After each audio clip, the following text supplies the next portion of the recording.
God, what the hell is this? He's gonna try it. And will this be enough? Like that, take it.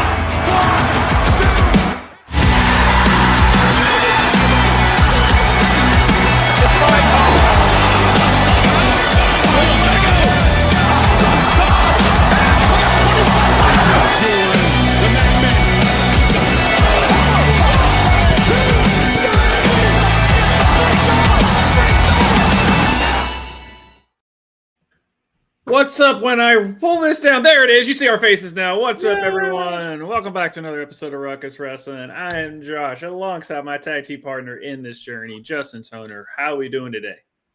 I'm doing good. Just like my girl, the Beautiful Madness, is doing great after her debut, Smackdown debut last week. And yes, holy fuck, do we got so much to talk about? Oh my god, we have. If you thought we were wrestled out, buckle your seatbelts because we're not.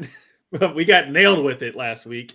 But real quick, the news as he brought it up, with Julia being called up to SmackDown and Roxanne being called up to Raw. Now, obviously, fraction, but I'm just talking about. This leads me to the fact that they're not done. And reports came out today that Stephanie Vaquer is going to be on Raw, and Jordynne Grace will be on SmackDown. So we talked about this early in the, especially after Tuesday night after NXT, which we'll talk about. After NXT, and I mean, it was just like, okay, that happened. They have to be called up, right? And you're like, I don't know, maybe they're not. Here they are. Because we were talking about the Stephanie and Jordan match about like, well, whoever wins means the other one's probably going to get called up, and we were partially right. Yeah, partially. Well, I mean, they both did. Which because they're both getting called up after having on NXT, which I think works. But as I told you, shocking. Yeah, it just you knew they couldn't. They couldn't held on to Stephanie. Like that's just the thing of the four women that are like going to be called up anytime soon. It was going to be hard to like Roxanne. She's ready, right? Yeah. She's been doing it. She's ready. If you look at the stats that she did NXT, she's ready. And what they've been doing with after what she did last year, she was ready. Yeah, she was ready. And then with Julia, that was very surprising that she got called up so quickly. Yeah. It's not surprising in her skill level and her as a wrestler, but just the momentum behind her wasn't as big as Stephanie was. And then Jordynne Grace she's I think she's the only reason she was in NXT was because it was made known she signed a main roster contract. The only reason she went to NXT was because they didn't have any plans for her for Mania. Yeah. So like, we'll have you go to NXT and work with all the awesomeness down there until we got something for you on the main roster. Right. Which is fine. That worked out great for NXT. Yeah. So but they knew because of their Stephanie and Julia are not like young up and comers like Roxanne. They're veterans. They have worked all over the world for years prior to coming to WWE. So they've honed their craft. They just needed one to work on their English and to learn how WWE does things. Yeah. And get used to doing that. And they've both crushed it, especially Stephanie, who is like super over. Yeah. So we knew that there's no way Stephanie or Julia are going to be in NXT for like a year or more. It's like that just does not going to happen with how talented they were, and it's proven to be a fact because along with Roxanne, Julia got called up, and now they're ready to call up Stephanie and Jordynne, which makes complete sense because the main roster can use them, especially with all the releases. It's like they need to refill the talent, and oh my god, the main roster is going to get crazy with with Stephanie and Jordynne's imminent arrival to the main shows. It's like, oh my god, we're gonna have something, and plus with the Evolution 2 announcement finally made official, like we're looking at a potential like banger after banger after banger, to quote Sheamus, matches at Evolution 2 in July. Yeah, and I think they're again double booking alongside AEW because I think that's when it might be All In. Day after All In. Yeah, day after All In. Yeah. And the other news is that the Great American Bash is going to be a PLE going head to head with All In that Saturday. And there's a Saturday night's main event that night as well on top of that. Yeah. So WWE is really doing the counter programming pettiness right now. Yeah, for people who's like, oh, they don't care, yeah, guys. I mean, it's like we saw this Sunday with Battleground and Double or Nothing going head to head. So gotta get used to it. Got to get used to it. Both shows were good though. But yeah, no, it's gonna be interesting to see how they use Stephanie on the main roster. Should be pretty simple. Put her in the title picture because I'll guarantee you one thing. Her and Io are gonna have a rematch in the near future. Maybe at Evolution. Because they've both publicly stated how much they loved wrestling each other and they want to run it back. Yeah. And Jordan going to SmackDown means that her and Julia can run it back again because after that banger match they had at NXT a few weeks ago, they want to run it back again. So those two are going to throw it out again in the near future. Yeah, and I think it was Giff or Jeremy won in our Discord, which got links down below, guys. If you want to join in with that, I think someone was just like, "Dude, Stephanie and Rhea are going to be so fun." Oh God, just Stephanie, Becky, Stephanie, Roxanne. We've already seen that. It was awesome. Right. Stephanie versus Io, we already saw it was awesome. We want to see it again. Then you got her versus Rhea. Versus Lyra Valkyria versus Becky Lynch versus Bailey. I just saw on Busted Open Radio, Natty said that she's talked to Stephanie. It was. She has been texting with Stephanie. She congratulated her on her work and Stephanie and said I can't wait to work with you. And Stephanie wrote back saying I can't wait to work with you too. So we're going to see Stephanie versus Natty at some point as well because they both want to work together. So I think they're basically putting Stephanie on here because they're like, we need a bigger women's match for SummerSlam. And for Evolution, it's like Evolution because if you think about it, it's like, do we really want to run Becky or Rhea back again? Or let's just put some new blood out there and see what happens. I feel like Becky and Bailey are going to have a collision at Evolution, which would make sense because they're two of the 4 horsewomen, and they've been building toward them having a throwdown with this whole angle with the Lyra Valkyria feud because that's been set up as that's going to happen in the very near future.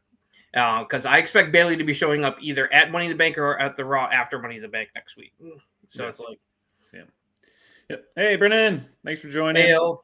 Yeah, I'm pretty sure it's Evolution that Io and Stephanie. I mean, I like, how could you not want to do Io versus Stephanie too at Evolution? I mean, that's a guaranteed banger. What do you do with Jordan Grace? Oh, that's a good Stephanie. question. I can see Stephanie because he already kind of teased it, right? Mm-hmm. And she's so over. Jordan, though, has got a little bit of work you got to do for people for the main roster.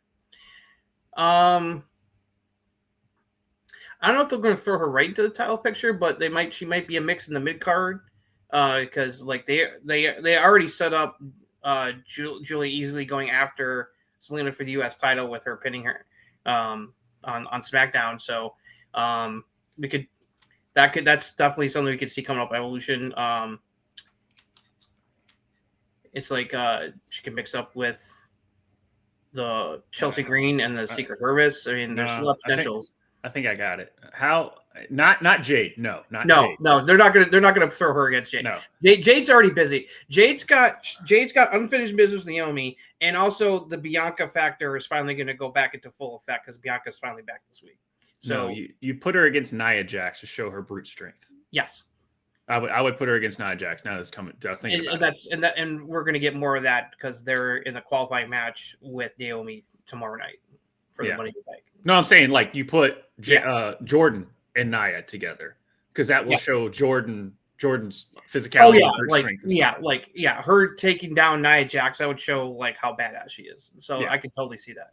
Yeah, just for be like, oh shit, she survived. She means business. I mean, at this point, we've seen like what Nia has done. She's working her ass off and putting other people over. So it's like, I mean, we said it. I think her and Jade had the best match that Jade has had singles wise since she's been in WWE. And I never would have thought we would say that about a Nia and Jade match. Right.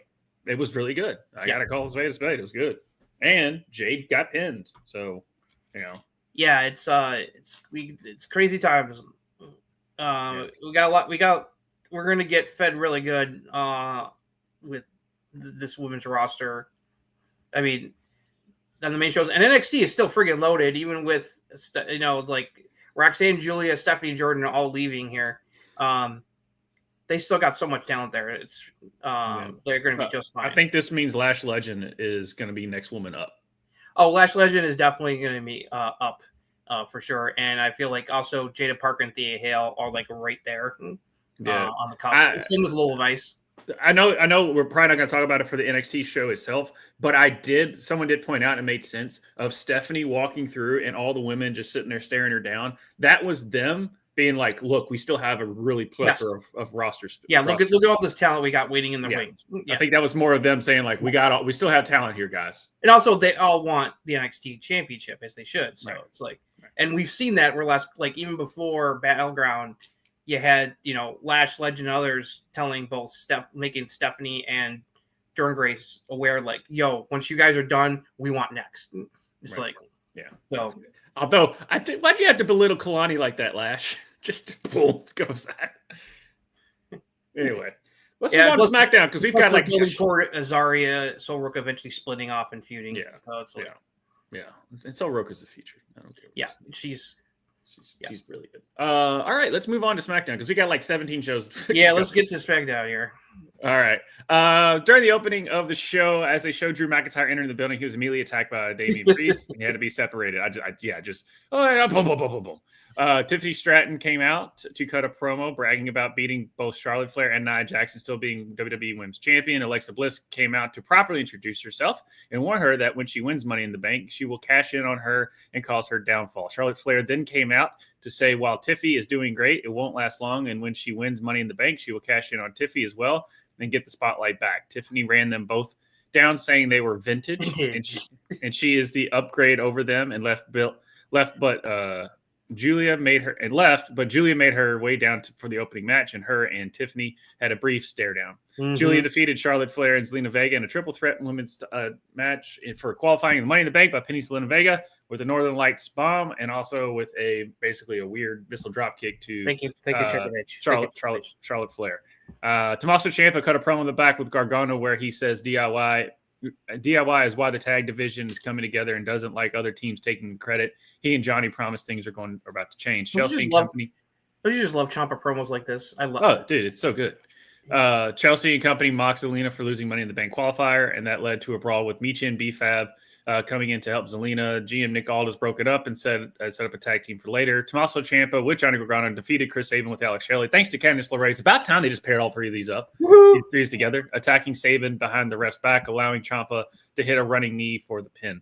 Damian Priest came out to cut a promo, but Drew attacked him right as he was coming out. This is like Peter Griffin versus the Chicken at this point. It was. And they brawled to the ring. Security officials break it up. But Priest says he wants more and attacked Drew again. In the back, Jacob Fatu tells Solo, not that he loves him, but he doesn't know JC Mateo and doesn't trust him. Solo says he used that aggression tonight to win their tag team match. Alexa mocks Charlotte for failing to win Money in the Bank. B-Fab and Michin defeat the Secret Hervis with an assist from Zelina. Legado del Fantasma has a meeting to try and calm things down. Santos wants them ready for a 6-man tag they have at Worlds Collide. Berto still doesn't seem convinced, but drinks a toast. Santos tells Angel after he leaves, he will come around. Jacob Fatu and JC Mateo defeat Rey Fenix and Jimmy Uso when JC hit Jimmy with the tour of the island for the pin. R-Truth came out to cut a promo on John Cena ahead of their non-title match at Sunday night's main event, saying that power and fame has gotten to Cena's head and corrupted him like Gollum in Lord of the Rings. And so he'll beat the hustle, loyalty, respect back into Cena. If Cena wins, we riot. He can do no wrong. He is. LA Knight defeated Aleister Black and Shinsuke Nakamura in a triple threat men's Money in the Bank qualifying match from Black mask on Nakamura, but Knight tossed Black and stole the pin. Sometimes the obvious booking is the obvious booking. Yes. Miz tells Carmelo Hayes that he got him in a Money in the Bank qualifying match next week because he knows how important it can be to a wrestler's career. Now he wants him to follow his play calling, and Melo seems to be okay with it. This is a weird dichotomy. It's a weird pairing, but it's going somewhere. Hey, as long as it's getting Melo on the as long as it's good for Melo. That's the And in the main event, the Street Profits versus Faction for the tag team champions ends in a no contest. No kidding. DIY and Candice came out to interfere. The Machine Guns came out to stop them, but then the lights went out, and the Wyatt Six appear. Gift's favorite group of all time. They're back. Yeah, causing the no contest. Nikki takes out Candice, and they lay out everyone and stand tall with Howdy blowing out a birthday candle as tribute to Bray to close out the show. And his birthday was last week. Yes, and the crowd chanted "Holy shit!" Yep. Because some people still like the White Six. Yes. Now we'll see how this fits into Alexa. Yep. Being on the show, that's been rumored around, but now she's doing stuff with Charlotte. I don't know. It feels like they're keeping them separate because they got this storyline with her and Charlotte going on. This storyline with her and Charlotte feels like it's trying to build Charlotte into a character that the fans can actually get behind. Yep, which basically means that Charlotte and Alexa are going to be face each other at Evolution at this point. But they might blow it off earlier. I don't know. Yeah, they're gonna fight, and then it feels like Charlotte's gonna continue to lose until she hits rock bottom, and then she finally accepts Alexa's help, and they become like an odd couple friendship kind of pairing. Yeah. JC Mateo does not look like he's 45. No, he does not. He's in tip top shape and looks fantastic. JC Mattel. Okay, it's Jeff Cobb. Come on, yeah. It's just it's like me. I'm just gonna call him JC. Just so weird. So weird. Why they put the Mateo in there? I don't know. Yeah. DIY. They're so fun. It's just so weird. The crowds just do not get hyped for these tag teams, and they're being fed filet mignon. Yeah, and they're throwing it away. Like, I don't get the crowds when it comes to this tag team division. Well, with the Wyatt Six now and back in, obviously making it known that they are in on the tag team title scene. Yes. That's going to definitely add some spice. Which again, now just like screw the Raw tag team division. We're just going to focus all on SmackDown. Now, I was wondering, were they after a specific team, or are they just attacking everybody? Well, I haven't checked it out, but people on social media are saying that there's been Wyatt Six related postings that seem to indicate that their target is DIY, which would make sense because DIY has been very, very has been causing a lot of chaos lately. They've been cheating a lot. It's like they cheated massively to keep the tag titles. They used and abused pretty deadly. They've broken up, caused no contest finishes multiple times here. They've been causing a lot of shenanigans. So it would make sense that the Wyatt Six are kind of like, okay, we've had enough of your shit, DIY. It's like we're coming after you. Plus, they're the only of the tag teams, the only one that has a female with them. Exactly. So that way, Nikki can now Candice joining them makes more sense with the Wyatt Six back because now they can have any combination of two guys along with Nikki against DIY and Candice. Yeah. And if you don't think this type of thing can work, look at Anarchy in the Arena. You can have females involved and still be awesome. Yeah, I sense a lot of. So it's I think it'll make it clear probably on SmackDown that their target is DIY because it makes sense with because Nikki wasted no time in attacking Candice. Right now. Drew is going for 2 for 2 on Feud of the Year. Yeah. With him and Damian, which is insane work these two are doing. Yeah. This was nothing pairing. That he has to take some time off to heal, but he's a little banged up, and we'll talk about that because of the finish to the cage match he and Drew had, him and Damian had at Saturday Night's Main Event. Because it's like he even mentioned that he can't turn his neck all the way, which means that it's banged up a bit, so he's got to take a little time off to heal. But it's like even though I was worried because you never know, but it's like Triple H is coming through when it comes to how he's handling Roxanne and Julia so far in the main roster. So it's like Julia won the qualifier as she should have. So she's going to be Money in Bank. That's awesome. Don't expect her to win, but she should be in there because she's one of the best females I got.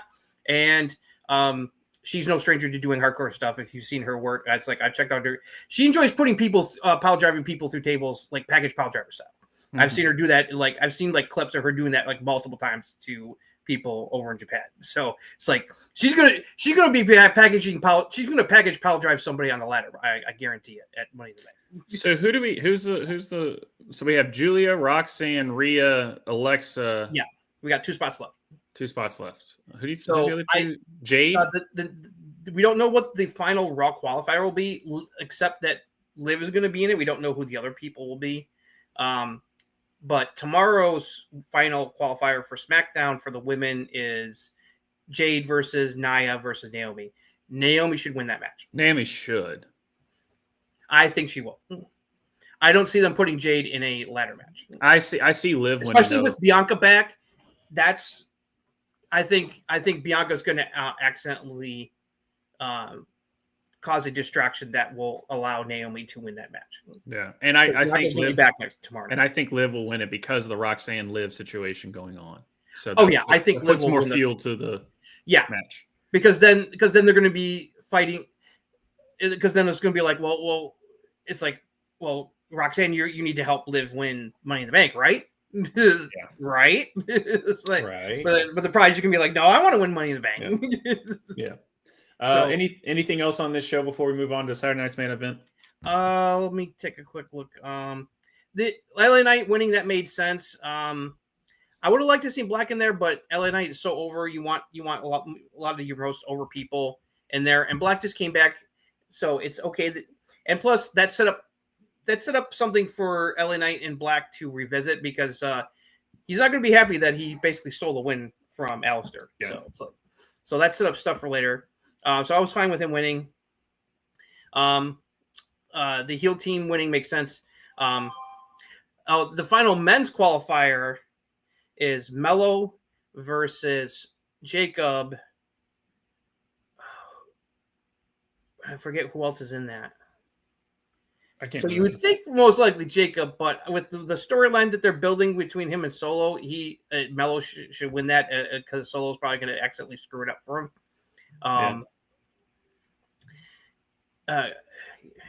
Let's see if I can find out who's. Yeah. Liv turning face probably. It's kind of the thing. You link up with Dominic Mysterio, then that female turns face. Liv teams up with Dominic Mysterio, that female ends up turning face. Like it's Andrade. Andrade's going to eat the pin in that match. Yeah. I think he's the U.S. champion. He doesn't need to be in Money in the Bank. Put Mello in there so Mello can get to shine. So yeah. I'm thinking Mello's is gonna steal that because there's gonna be shenanigans because of Solo and JC are gonna try to do something and it'll end up backfiring and Mello will take advantage because he's got Miz helping him. So right. How many times are you gonna say this? Do you hear the fans? I think he just he is such a good heel. He is such a good heel. He might be heading back that way to a heel turn, even though he's over. Yeah, Mello, Jake. We said it last week. Gif Jacob, how quick? Like I'll ask you, Gif. Mello versus Jacob in the US. Yeah, that would be fun. I want to ask you this, Gif, in the comments, or anybody else in the comments. When do you remember the last time a wrestler has debuted and been basically a complete package? I think maybe Brock Lesnar, and Brock Lesnar didn't talk. That was the thing. So I would ask, like, when in your memory do you remember a wrestler just being complete and this quickly for what Jacob is?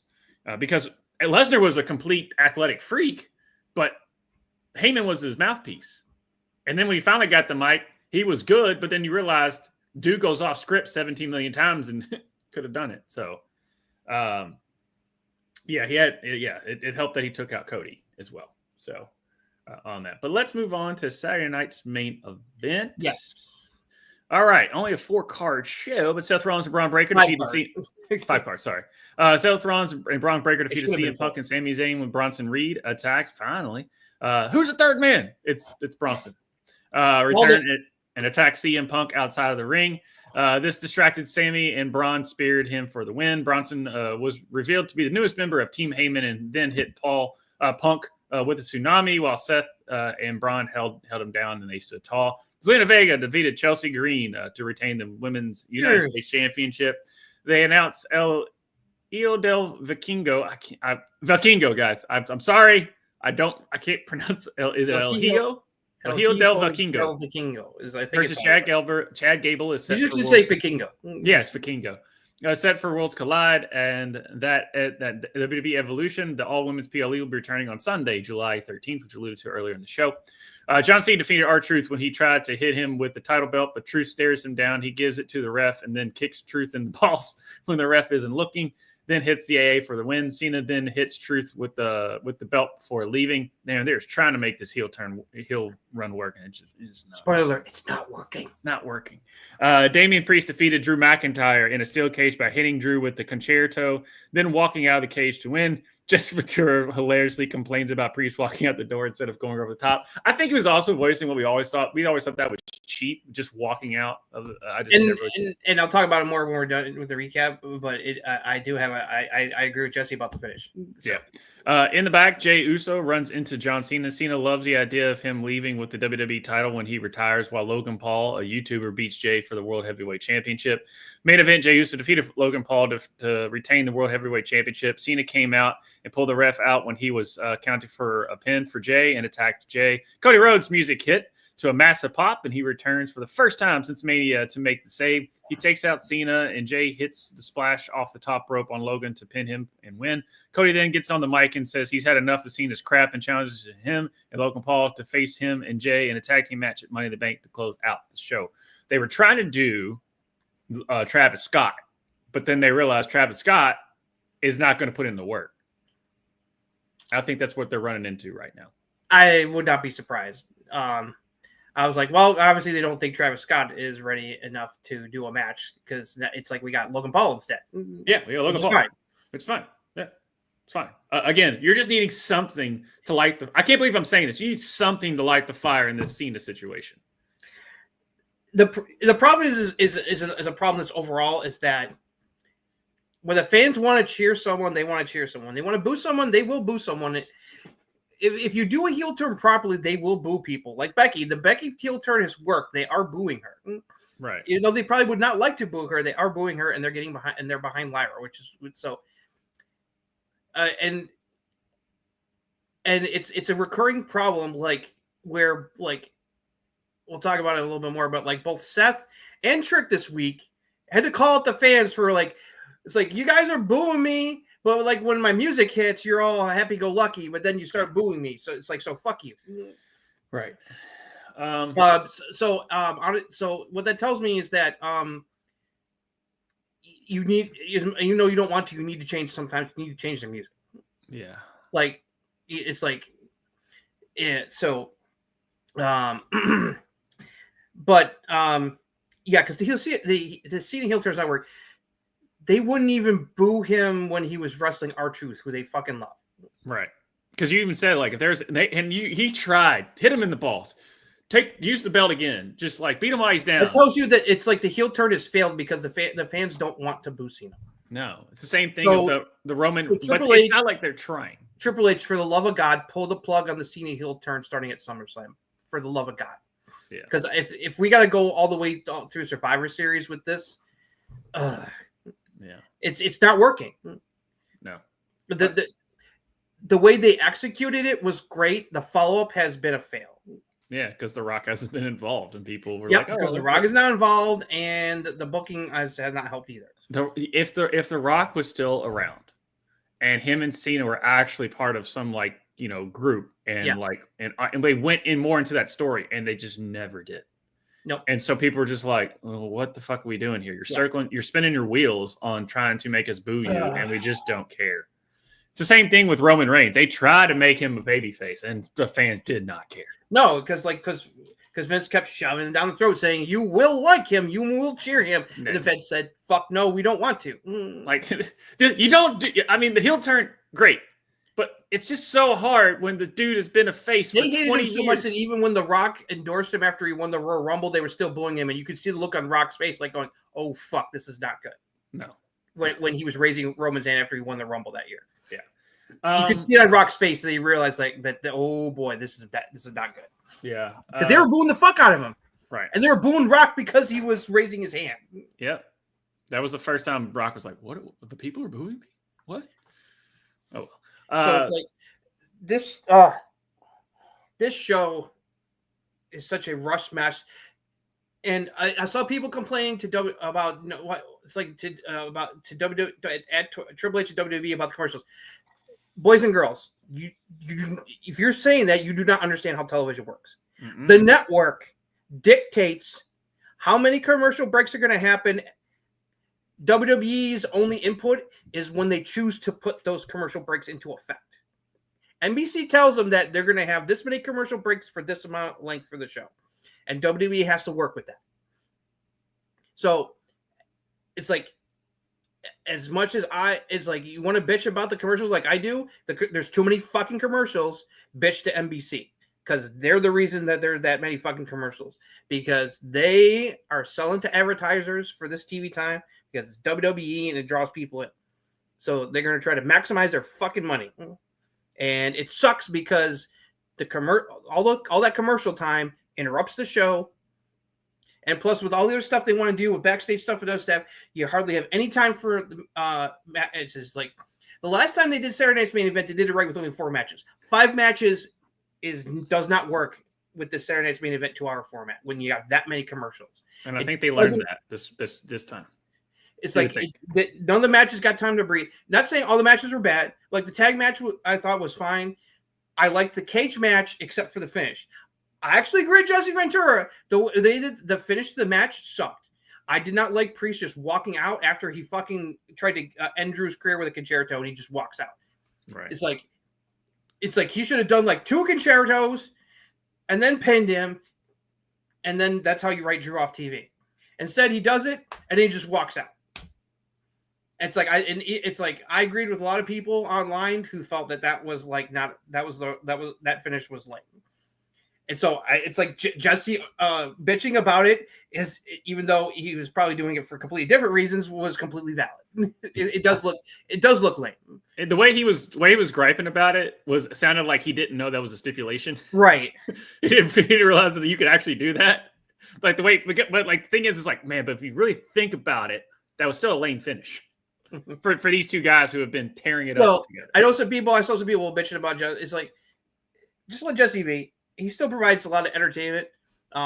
It's like I liked his Mike Tyson joke at the beginning of the show. And also he was later in the show, he was dead on target when he was like Bronson Reed is going to be huge. And it's like, yes, fuck yes. Yeah. And it's like he was really impressed with Bronson Reed's return and joining Team Heyman. And I was like, yes, absolutely. Kind of weird thing where he was to make Bronson Reed. It's kind of a weird full circle. I know Heyman cut a big promo and stuff, but mainly just hyping him up. But it's kind of a weird full circle moment of when what was a Bronson Reed moment that was like, oh, they're really going to put when he gave Seth 7 tsunamis in a row. It was Seth Rollins. And we'll get to Ruckus. Thankfully, Heyman brought that up. Yep, from last year. Yeah. So for people like this makes no sense. Yeah, it absolutely does if you really think about it. And also too, like the Braun and Braun, like they're just like the new AP. I just want them to be like the new APA, like eventually, like down the line, like they're just such good as a team that you just have them like, oh, these guys are messing and podcaster Solo Monster said that they're like a new and improved version of JJ Security for Seth. Yeah, JJ Security. Yeah, exactly. Or like they're like when he was with the Authority, he had JJ Security. Yeah, it's like that, except they're better because it's fucking Braun Breaker, Bronson Reed, 2 of the baddest badasses you got in WWE. Yeah, it's not Jamie Noble and Joey Mercury. Nothing against them, but you're not Bronson Reed and Braun Breaker. This made me so happy when he came out. I marked out like a motherfucker. Yeah. I was like, yes. He's back and he's on Team Heyman. He's on, yeah, exactly. And I'm going to continue to call him Team Heyman because we don't have a name for this group yet. No. So it's usually that's why in the recaps I call them Team Heyman because it makes it easy. Yeah. Until they give like a name, whether it's Dangerous Alliance, Dangerous Coalition, or something, I'm just going to call them Team Heyman for now. Yeah. And they need their own theme music. They do. Get away from Seth. All right. Like, man, it made me so happy. I'm like, oh my god, this faction now is just so dope. It's like they're gonna cause so much damage and chaos on Raw over the next several months. It's not even funny. It's like, but they're definitely gonna add a 4th member because we got War Games in the fall. So it'll be interesting to see who else will get added to the group eventually. But this trio right now is sick. Yeah, no, it is. I mean, like I said, we've talked it is. before. As soon as Braun joined, we were like, "This is Dangerous Alliance." Yeah, like even JD for New York, he was just like, he just calls it the Dangerous Alliance until further. Yeah, it's like you're dealing gift. This is like a modern day version of Dangerous Alliance for him. It's like that's the best description. And then he said maybe Oba of like the Jacob Fatu take that I had of like, do you remember a wrestler that's been this complete so quickly? Yeah, Oba. Yeah, I can get behind Oba being that good that quickly. Even though he's on NXT, which we'll talk about right now, NXT Battleground. Sol Roca with Zara defeated Kalani Jordan to retain the NXT Women's North. Oh wait! Before we get to that, just wanted to say one other thing about Saturday's main event. Okay. I like Zelina Vega a lot, but this U.S. Championship run has been a dud so far. And it doesn't help when you have not only do you have a bad match, but you botch the 619 and you break Chelsea Green's nose in the process. Yeah, that wasn't not a good look. Yeah, that's why I'm like, please put the title on Julia as soon as possible. Nothing against you, Zelina, but it's like, because the fans, it's like the fans are like, yeah, you're okay, but it's like put it on heel Julia and let her like wreck people. Seriously. Yep. So I felt bad. I felt bad for them. I especially felt bad for Chelsea because I was like, "Oh, that was not good." Yeah. It's like, so the only thing I'd say about Saturday night's main event. It's like the other matches turned out as I expected them, and all that, and we went over everything. So Cody, thank God Cody's back. We're waiting for Cody to get back. That's going to really help things right now. And we got one of our matches set for Money in the Bank, which makes sense because they don't want to put the titles on the line for either Jay or John Cena right now. So we'll just put them in a tag match. Yeah. Yep. There you go. Yeah. Agreed on that. So, all right, let's go to you want to do Battleground first. Let's go. Yeah. Go ahead. Yeah. I'm just going in order of what you got. So, Sol Roca defeated Kalani Jordan to retain the NXT Women's North American Championship. Zarya was ejected by the ref for interfering with Jordan, but Sol won by hitting the Soul. Dude, that Soul Statue was so clean, so freaking clean. Triple A's is it Dallas and Chick Tormenta or Sheik Tormenta? Yeah, Dallas and Chick Tormenta. Okay. Women's wrestlers are in the crowd. Mike Santana TNA is interviewed in the back, and he wants the winner of Trick versus Hendry for the TNA title. The North Quarter Catch Crew come up, and Dempsey says they don't like outsiders. Tavion Heights challenges Santana to a match on this week's NXT, and he accepts. Banger on that one. Banger! In the background during this, you can see JC Jane and Fallon Henry arguing. Spoiler alert, they figure things out. Josh Briggs and Hank and Tank defeat the Culling in a 6-man tag team match. The Culling try to beat down after the match, but Yoshiki Inamura appears for the save, and they chased off the heels. Just when you thought he was out, they brought him back in. Shane Lorenzo defeated Tony D'Angelo when Luca Crucifino showed up at ringside, distracting Tony, and allowed Stacks to low blow him and behind the ref's back and hit him with the finisher for the win. Luca went to hug Tony, but he pushed him away, not trusting him. This is what you're supposed to do. Stephanie Vaquer defeated Jordan Grace to retain the NXT Women's Championship by hitting her with a spiral tap off the top rope. Ricky Saints comes out to the ring for an interview and talks about facing Ethan Page on NXT for the North American title. Page sneak attacks him, but Saints cuts that off. Then security breaks it up with Saints diving onto all of them to get at Page. Obafemi defeated Miles Bourne to retain the NXT Championship by hitting him with 2 fall from Grace power bombs in a row after Miles kicked out of the first one earlier. Oba gave Miles a nod of respect on his way out.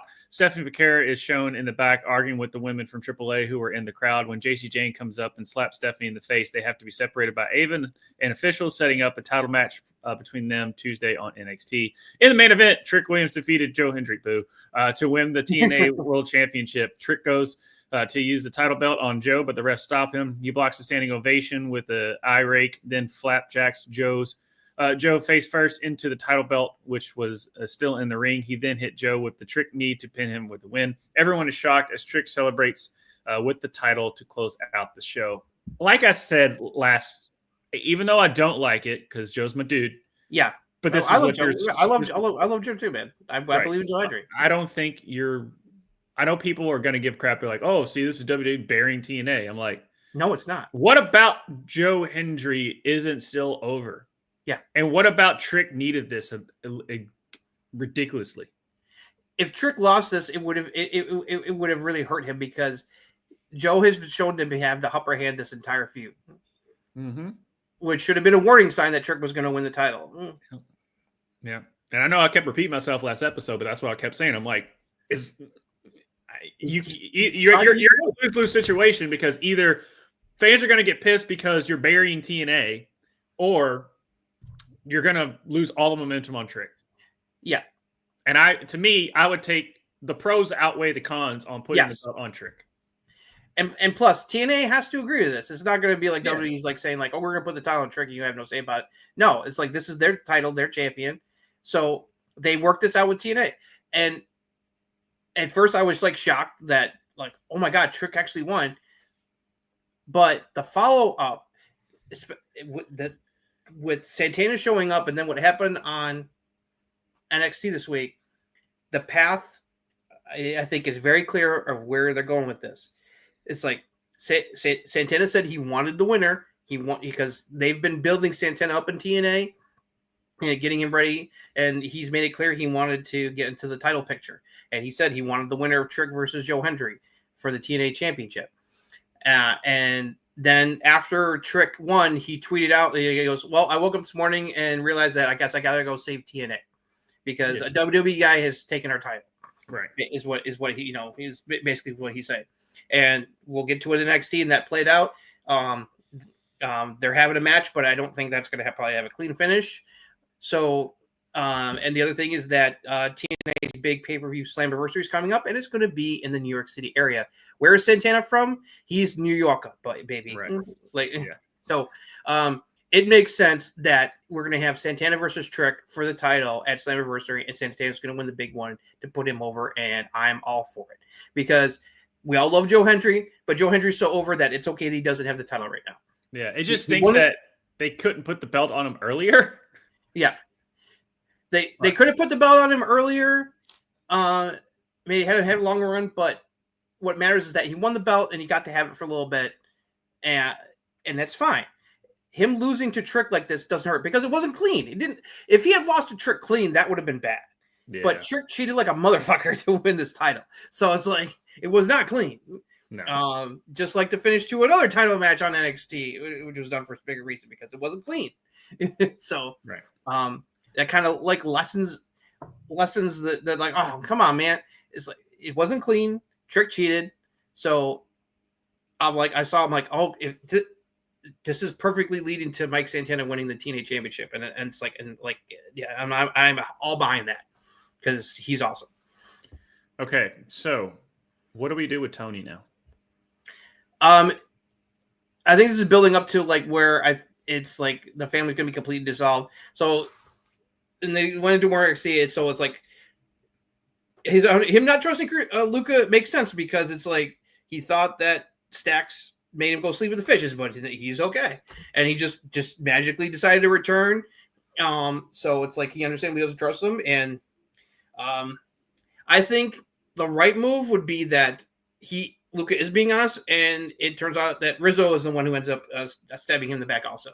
So yeah, because I mean, weird way you could book it. They're not going to, but it'd be a cool fantasy booking of somehow it's Luca and Stax and Tony's against the wall, and he goes back to his nemesis, and Oba tags with him to in a tag team match between those two. Again, I don't think that's ever going to happen, but that would be my fantasy booking. How you could do it. Overall, this show was very good, very entertaining. A couple of great matches. Match of the night was easily Stephanie versus Jordan. I had a feeling it was going to be the match of the night, and it fucking delivered. Those two beat the heck out of each other and had an awesome match. Did. Yeah, they did. It's like Sol Ruckus and Kalani have shown how much they've grown last year because they had a really nice match last year. Yeah. This one was even better, and the fucking top rope soul snatcher made me just go, holy shit. Because that was just as much timing on Kalani. Yeah. On that. We see when those type of things happen and you're not at the right time, people can tear their ACL. Shout out to Zoe Stark, get better.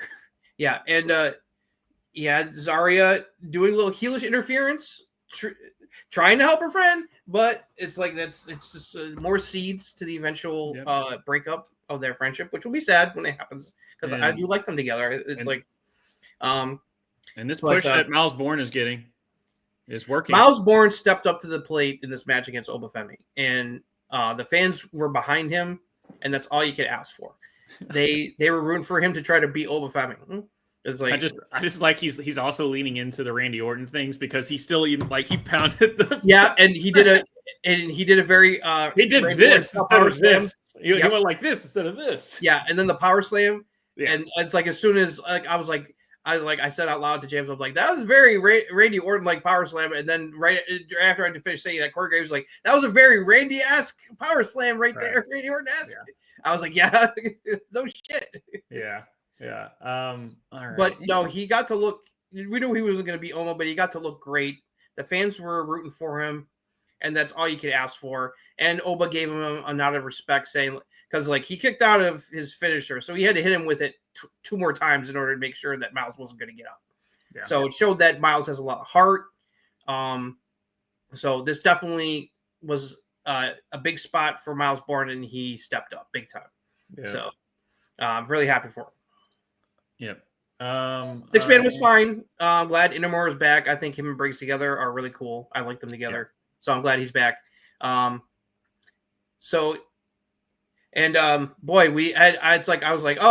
I was thinking like, okay, Stephanie's got another filler match on NXT this week. Oh boy, were we all wrong about that? Yeah, we were not wrong. We were wrong about that. Get to more, but props to this storyline because this has been building for a while, and all this dissension from Fatal Influence has turned out to be nothing but one giant fucking swerve.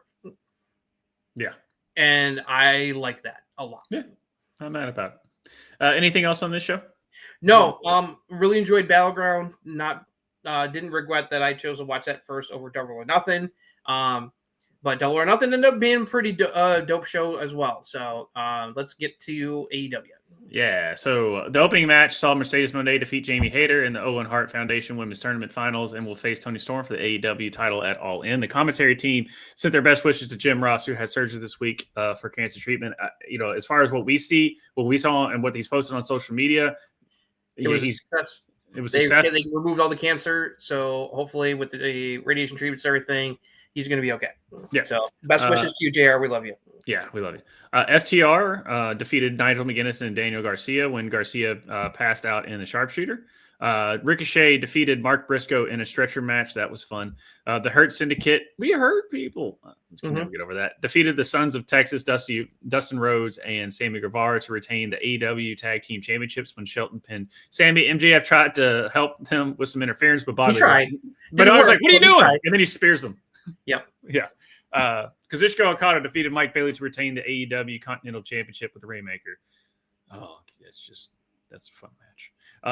Toni Storm defeated Mina Shirakawa to retain the AEW Women's World Championship with Storm Zero. The two kissed literally and made up after the match. Kenny Omega, Swerve Strickland, Willow Nightingale, Samoa Joe, Powerhouse Hobbs, and Shibata. Because I cannot pronounce it. Katsuyori Shibata. Thank you. Defeated John Moxley, Claudio Castagnelli, Wheeler Yuta, Marina Shafir, and the Young Bucks in Anarchy in the Arena, which people are calling them like the Founding Fathers, which I think was kind of funny. But also John Roca and Dan Merle will be calling them for copyright infringement. In an Anarchy in the Arena match, when Swerve hit a Swerve Stomp wearing his custom shoes laced with thumbtacks on Nick Jackson. The Don Callis family in a six-man tag team match when defeated the Paragon of Adam Cole, Colorado, and Roderick Strong in a six-man tag team match when Fletcher gave O'Reilly a brainbuster for the pinfall. The family tried a beatdown afterwards, but Brody King, Tomohiro Ishii, and NJPW president Hiroshi Tanahashi came out to make the save because the Forbidden Door is right around the corner. Yep. And then in the main event, Hangman Adam Page defeated Will Ospreay in the Owen Hart Foundation's Men Finals and will face Jon Moxley for the AEW title at All In. He hit Ospreay with the buckshot lariat for the win after he went back into the ring and shook hands with Ospreay to show respect. Hangman celebrated by the trophy to close out the show. Okay, dude, I've yet to see a match and be like, play the song. And then they played like the bodies on the floor. I was like thinking like, oh man, Anarchy is going to be like So it's going to be a typical garbage. They made this fun with the music stuff and a lot of other booking choices that worked. And this match was a lot of fun to watch. This was a lot of fun. I was with you. I was like, this is going to be literally how are they going to produce it's like it? A Gabe kid showed up to try to help, like we said, but in a nice surprise, Hook finally showed up to assist the baby faces. Although teased that he's got some issues about Powerhouse Ops replacing him in the Ops, which definitely going to lead to something. Definitely going to lead to something there. But that was a fun as hell match. I love that the Willow and the Ops, along with the help from Mark Briscoe, I know, put all the Death Riders in the ambulance and locked the door so they couldn't get out, and so that allowed Kenny and Swerve to neutralize the Young Bucks and win the match. Yeah, that's a nice way to promote your new shoes, Swerve, by not only busting them out during the match, but got thumbtacks on top of them. On top of that, this was a lot of fun. I came in the pay-per-view just before this match started, and it's like, yeah, it did not disappoint. It's like I felt bad for the 6-man because that died a death in between that and the main event, because it's like I knew it was. I'm like, it's like this is the cool down match before the main event. Yeah. Hangman Swerve delivered, fantastic match as you would expect from those guys. Either one of these guys could have been win. I like that Hangman won because obviously this is like a redemption storyline for him, and also eventually for him and Swerve to kiss and make up like and Tony. But I don't think they're going to do a little physical kissy like a timeless Tony and Mina did. So, but I think this is leading toward eventually, hopefully, that they'll bury the hatchet. Yeah. And to tease the Dynamite stuff, to me right now, this whole Ospreay Hangman Swerve situation is my favorite story in wrestling right now. It's one of the it's definitely one of the best right now for sure. It's like it's top tier. Yeah, especially with their interaction they had. Oh, dude, it was that whole starting off promo between all three of them was so good. Yeah. Even though I knew Mercedes was going to win, her and Jamie Hayter, this is one of the ones I went back and watched. That was a fantastic match between those two. Jamie Hayter got to look great. But unfortunately, she's gonna get buried again after what happened on Dynamite. It's like she's getting fed to a new person, put someone over. So it's I'm not going to get pissed off right now. I am going to see what happens, but I'm not liking. I feel like I have a bad feeling about this as well. I'll say, well, I'll go more into it when we get to Dynamite afterward because, but she got to look fantastic, even though she lost this match per se. She got to look great. This is the best. This is the best match she's had. She's just come back, and the best that she's looked since she came back. This looks like the Jamie Hayter of old, before her injury. And I want to see more of that, please. It's like, please, Tony, do right by her for a little bit. And even they kind of went on to it, but we talked about, we're like, man, Mercedes is going to win this. But after her, and like, it just makes sense. Like, AEW has a hard time selling tickets, and All In's their biggest show next to this one. So how are you going to draw tickets? Put Mercedes against Tony. Like, you just have to. When I saw the rest of the matches were either good or very good, but the problem with this show, and it's the same with a lot of other pay-per-views, it's too fucking long. Yeah, it was just too long. It's like Tony tries to cram too many matches into this pay-per-view. Like, I love how Battleground was 6 matches, just under 3 hours. It was perfectly paced. It's like, between it's like I skipped over the pre-show because yes, there was matches in the pre-show, but they don't mean jack shit. I'm sorry. It's like they're just there to fill time. It's like they were meaningless. It's like, and it's nothing against the wrestlers, but it was just Tony putting them out there so they could be on TV on pay-per-view. That's it. It's like they weren't built to anything. It was just like, oh, we're just throwing these guys together so we could have them appear on screen. Some of these matches do not need to be on the pay-per-view. It's like not all feuds are pay-per-view worthy. Like I kind of dug the FTR Nigel Garcia, but that easily could have been blown off on Dynamite or Collision. Okada, like, he's not going to lose the title of Bailey. Like, it's like, yeah, that was a good match, but did it need to be on pay-per-view? No, not really. You know, it's like Hurt Syndicate basically squashed Dustin and Sammy. It's like, it was like a 10-minute match. So it's like, you know, which is what I expected because that's the only reason. There's like, oh, well, there's only one reason they pulled them out of ROH Hell was so that they could drop to the Hurt Syndicate. The other thing is the tag division is so weak right now. It's terrible. You know how we complain about the Raw tag division? It's like AEW's tag division is in a sorry state as well. Yep. There's like no really credible challenges right now to the Hurt Syndicate. And it was so. And when AEW started 6 years ago, it was so bad. The only ones who are credible are the Young Bucks, but they're heels. All right. Well, FTR, how dare you? And also FTR, but they're also heels. Right. And even though the fans like the Hurt Syndicate, they are booked as heels. Yeah, they are. Even though they're very anti, but they're heels. But they're much more. The fans are behind them, but they act like heels. It's like they're not acting like baby faces, but the fans like them so much they might as well be baby faces. Which is weird now because MJF is with them and they don't like MJF. Right. So it's like I said, it's like when fans will cheer when they want to cheer. It's like sometimes it's not easy to get them to turn on you. It's like you got to do it right. But it's like they're cool heels, and I think that's part of the problem.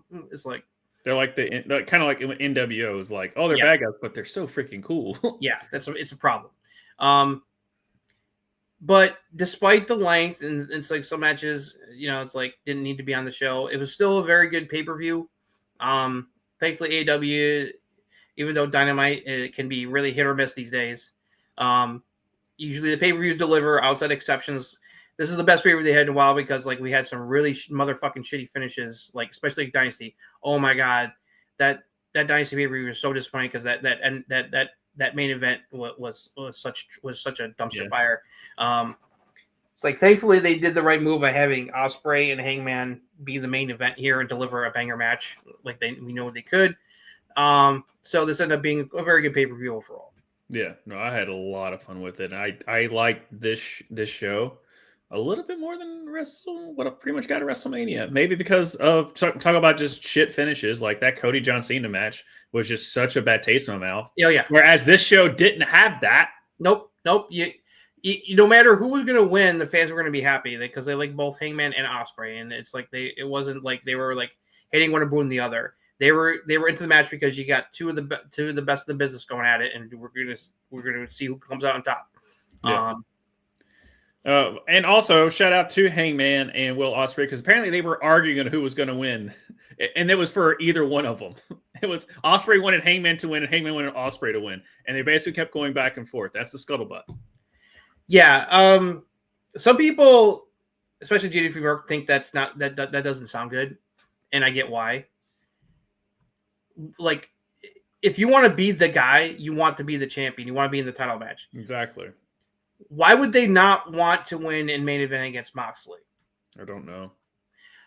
The only thing I could think of is that they know that they're just gonna job to Moxley. Maybe they don't want to do that. I don't know.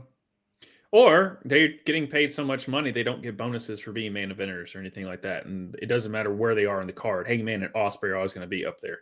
But I get it's like I find it interesting. Like if you're not wanting to be like I forget who said it. Like if your goal is to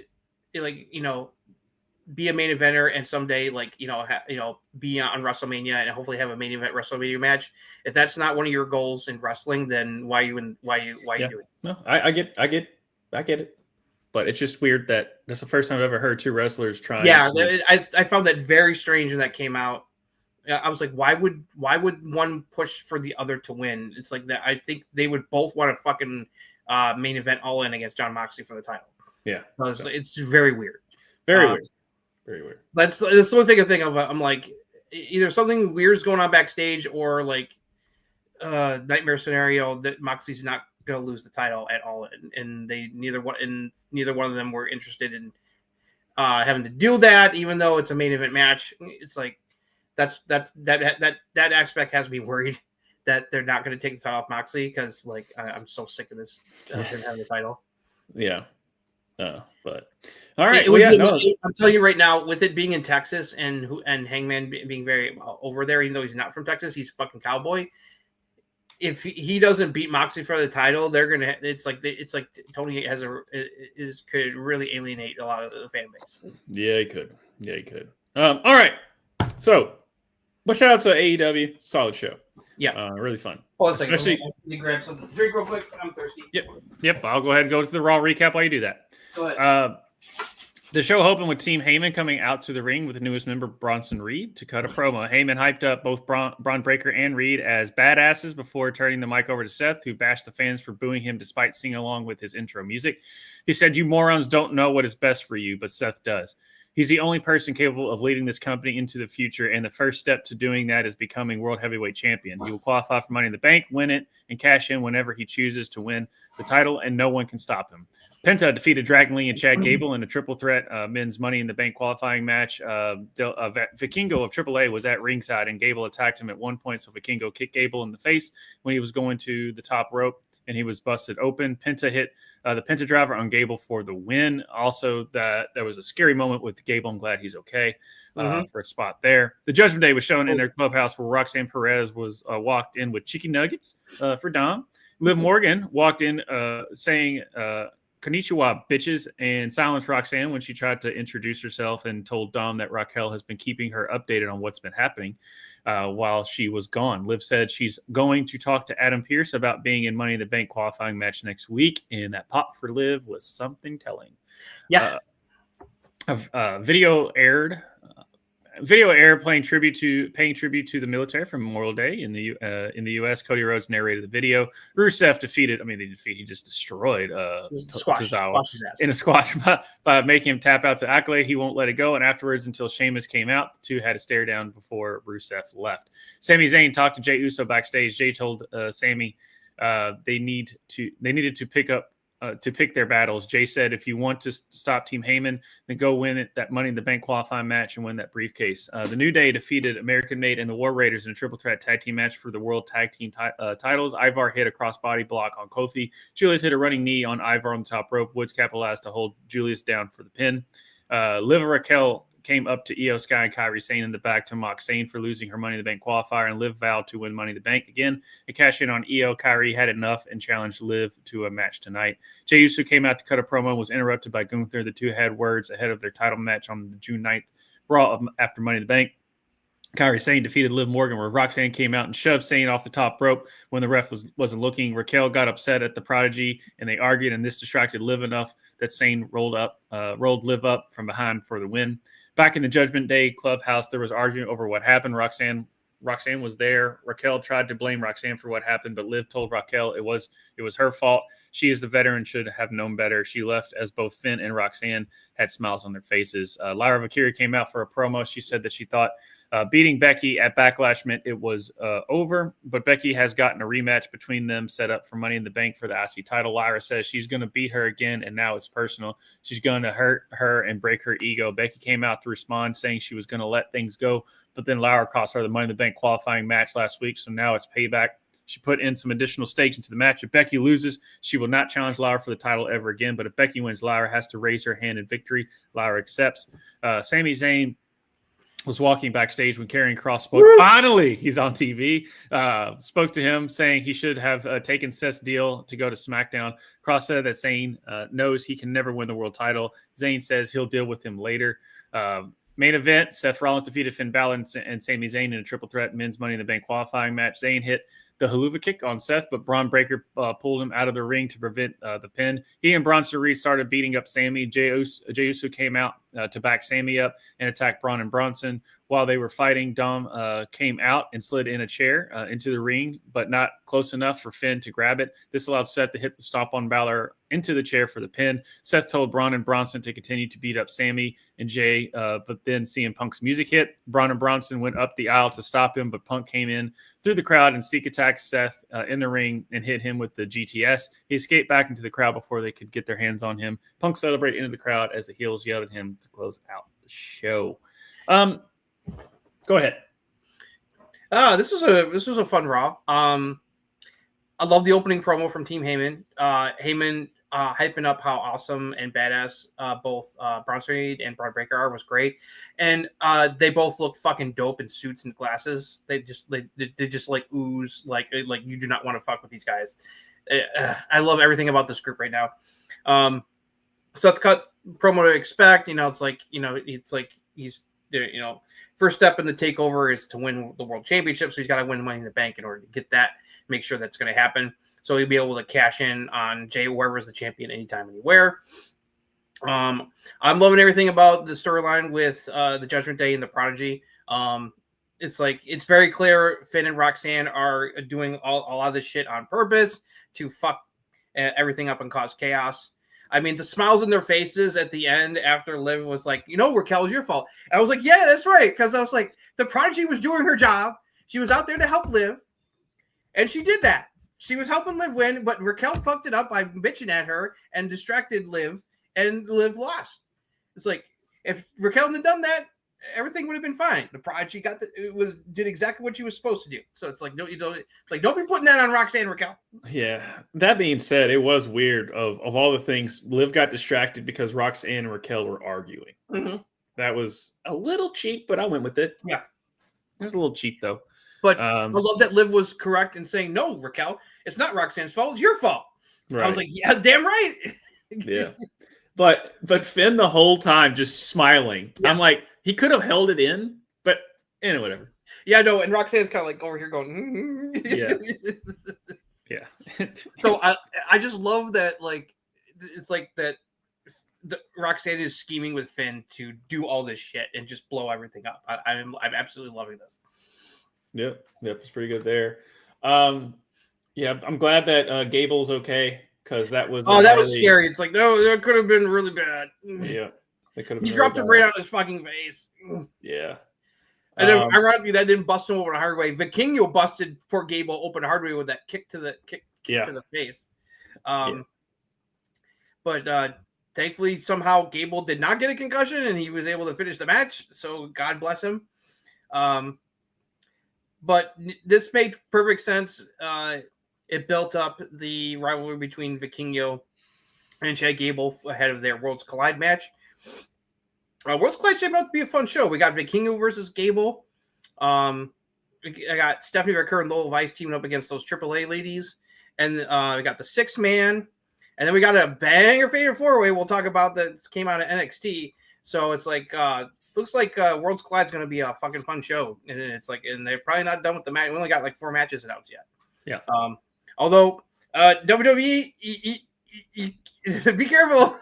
Someone has screwed up and posted that the Vikingo Chad Gable match is going to be for the AAA title when Alberto Del Rio, aka Alberto Del Patron, is still currently the champion, and him and Vikingo are going to have a match coming up, I think, this weekend. So they may have someone accidentally spoiled that Alberto is not going to be the AAA champion for much longer.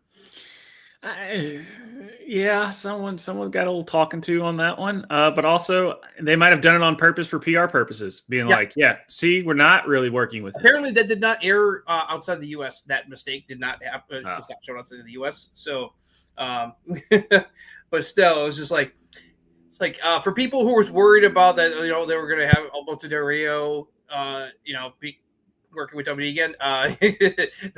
They're not wasting any time making sure that he's not going to be the AAA champion anymore. No. So, but Penta winning makes all the sense. I've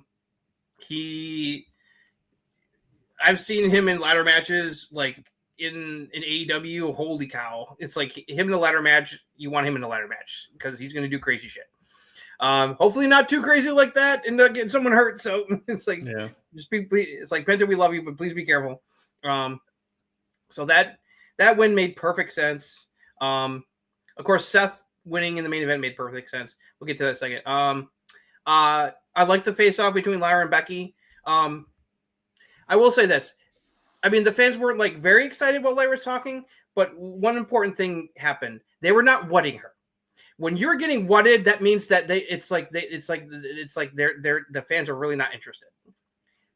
It's like they were quiet and they cheered a couple of times at some of her lines, but they weren't wutting her. So I will take that.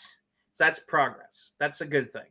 It's like getting a what chant is like not always a good thing. It's like, no.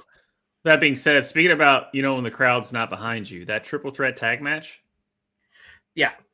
They were dead. That's why, it's like the tag division really needs work right now. It's like we said earlier. It's like there was outside of New Day, outside of heat for the New Day. New Day sucks. There wasn't a lot of heat for that match, unfortunately. And shout out, Carrion's on the show, and guess what? He got a pop. Yes, and he's beginning, and I haven't watched the main event, but apparently he got a pop when he came out for his recent main event match as well. Yeah. So Triple H, please put him in Money in the Bank. Put him in the last qualifying match and have him win. Yeah. And him and Logan keeps making all these comments and they keep going kind of like little side comments online. It feels like it's like eventually, even though he's like giving Sammy shit, I'd love to see him go be like a either a tweener or a babyface. Like, go for it. Yeah. Yeah. And did you notice that the New Day was walking with Grayson Waller in the background? Yeah. So we'll see. Yeah. That could lead that. Yeah, you gotta pay attention to the background stuff because that leads to stuff these days. I mean, we saw Roxanne talking with Finn for more than once for a couple weeks, and look what's happening now. It's right. It's like stuff having in the background isn't always inconsequential. It's like It's like sometimes you gotta pay attention to that stuff because they're like Easter eggs about stuff that's about to happen. You know what I love though? I love that the fact that they had Cross say out loud that Sammy is never going to win the world title means that in the next year he's going to win the world title. He's going to win the world title. He was probably he's still my Triple H would not do that without that being a seed for something happening in the future. Right. He is not going to do that to Sammy and not have that come true. It's like Sammy's too fucking good and too popular for him to say something like that, and then that he proves Cross wrong. I think Sammy's going to win the Royal Rumble because it's in Saudi. It's in Saudi. Like I said, it's like with the Rumble being in Saudi, the only positive thing that can come out of the Rumble being in Saudi is if Sammy wins it and goes and main events WrestleMania. Yeah. Then Kevin Owens comes and helps his buddy. Yeah. Wins it. Hopefully KO will be in shape enough to be there for him when he wins the world title at Mania. A lot of shenanigans in that main event, but it was going to happen. It worked. It made sense. Like, you knew Bronson Reed and Braun Breaker were going to show up to help make sure that South was going to win that match. Mm-hmm. And then Jay said that he would have Sammy's back if they tried to pull something, and so he's there. And then you had also further in the Judgment Day stuff where Dom tries to help Finn win, but it backfires. So was that an honest mistake, or did he do that on purpose? It's like kind of what led to what's going on, because it's like we said, it's very obvious Finn and Roxanne are stirring all this shit on purpose to fuck shit up. And so it's like, is this Dom knowing what's going on and retaliating, or it's like it adds layers that I like. It does. For once I care about the Judgment Day. So, but I don't mind that Becky. Like I said, Becky and Lyra, I thought that was good. This obviously means that either Becky is going to win the title this time, or Bayley returns and makes sure she doesn't win it, and then Becky and Bayley feud, because Becky and Bayley feud doesn't need a title around it, so it could go either way. If Lyra loses in this rematch, I will not be upset, because she's already been put over, and then she can eventually just win the title back, even if Becky has it for a little bit. It's like, right. Because I'm pretty sure Bayley's about to show up, because like this, she's trashed Bayley. She was responsible for what happened to her at Mania. It's a perfect setup to have them to have a grudge match at Evolution, because both of them should be on Evolution. Right. You would think, because they're part of the reason why we have women's wrestling as good as it is because of the work that Becky and Bayley and the rest of the along with Charlotte and Sasha and Asuka and Paige and many others put into where women's wrestling is now. We forgot to mention that during the Saturday Night's main event, they did confirm that Evolution 2 is happening Sunday, July 13th, which is awesome. But the women's roster they got right now, this one is probably going to blow the first Evolution out of the fucking water with the match quality. It's like with the talent they have right now, it's like we could have so many potential banger matches on this Evolution card. It's not even fun. No, but yeah, no, it wasn't my favorite Raw, but it was a good Raw. I thought it was a good solid Raw. Yeah, like the opening match was dope. like, oh, I forgot that fucking dive Dragon Lee did onto Penta on the announce table. Holy fuck! Yeah, it's crazy how like talented wrestlers are these days, and they're still just like, what are we gonna do with them? That opening match was nuts. Yeah, I'm just glad Chad Gable didn't die. Thankfully, Chad Gable's okay. When is Chad Gable going to catch a break? Rusev squashed Tozawa as he should have, and now it's leading to what we were hoping for. Sheamus Rusev feud. Yes, please. And then we just need Wade Barrett somehow or another to show up and be like, we've got to figure out why you two are arguing with each other. The League of Nations. The League of Nations. Yeah, they got to fix the tag division.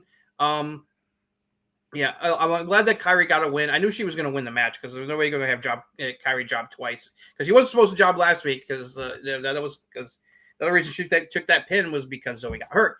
So she needed a win to reestablish herself, and it fit perfectly into the Judgment Line storyline with all the shenanigans. It's like, yeah. It's like shut up and leave the project alone, Ruckus. All right. So for AEW Dynamite, Hangman Adam Page was introduced by Tony Schiavone for a promo in the ring to open the show.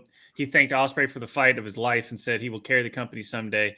Now that he won the tournament, he vows he will beat Moxley at All In and free the AEW title from the briefcase. Swerve came out to interrupt. He questions Page's allegiance with how the Bucks screwed him out of beating Mox for the title, saying they did for Hangman. Did he have anything to do with that? Hangman said he was in the ring that night, and if he wanted to screw Swerve, he would have, but he didn't. Swerve thinks he's full of shit, and Will Ospreay comes out to try and play peacemaker between them, saying they all need to be on the same page. They want to stop Moxley and the Death Riders.